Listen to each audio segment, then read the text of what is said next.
Hi, I'm Becca, and today I'm going to talk to you about PsychoPy plugins. So if you've opened a newer release of PsychoPy, in this tutorial I'm going to use 2023.2.2, but if you're using any 2023 version, you might have gone to the components panel section in your application on the right here, and you might have noticed some of the components you're used to working with don't seem to appear. So for example, in stimuli, where is noise stim, which is a specific psychophysics stimulus? In EEG, previously we had emotive plugins or emotive components, so you could interact with different EEG devices. Now, some of these components might be missing, but you can still use them. So as PsychoPy gets bigger, we're hoping that the range of components and features you can use in your experiments will increase. But also, we don't want you to have to download a super heavy app that has lots and lots of features already in that packaged installation. So I'm going to show you today how you can find additional things that you can use in your experiment beyond what's displayed in this components panel.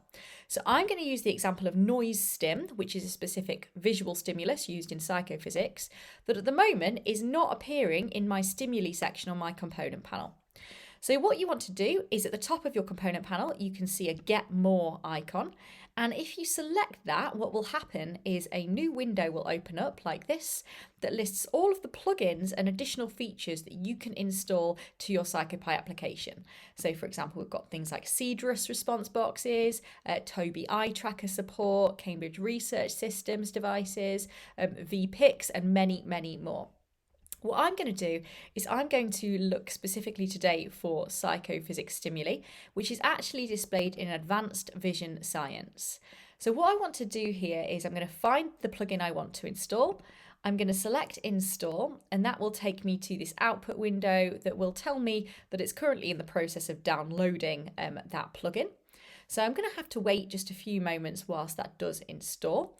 And it's also installing all of the dependencies of that plugin as well, which is what we're seeing here. Now, what we should see at the end is that we see finished installing PsychoPy Vision Science. For more info, and there's a little link at the bottom how you can access that information on that plugin. There's a link here. But what I want to do is now I've installed that plugin, I need to restart my application. So I'm going to close this window, and as you can see here, currently there is no noise stim in my PsychoPy. So I'm going to quit PsychoPy, and then I'm going to need to restore the app, reopen the app. So tune in a moment. Okay, so now we're back and my PsychoPy has relaunched.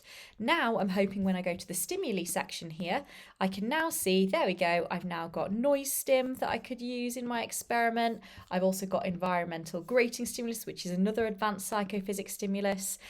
So that's it. That's how you install additional plugins in PsychoPy. If you're interested in any other features that you might want to be see contributed as plugins, please do comment in the comment section. If you have any other questions about this, please, as I say, yes, do add to the comment section. We want to make sure we're making content, as I say, that's useful for you. And thank you for watching. I hope that you found this useful.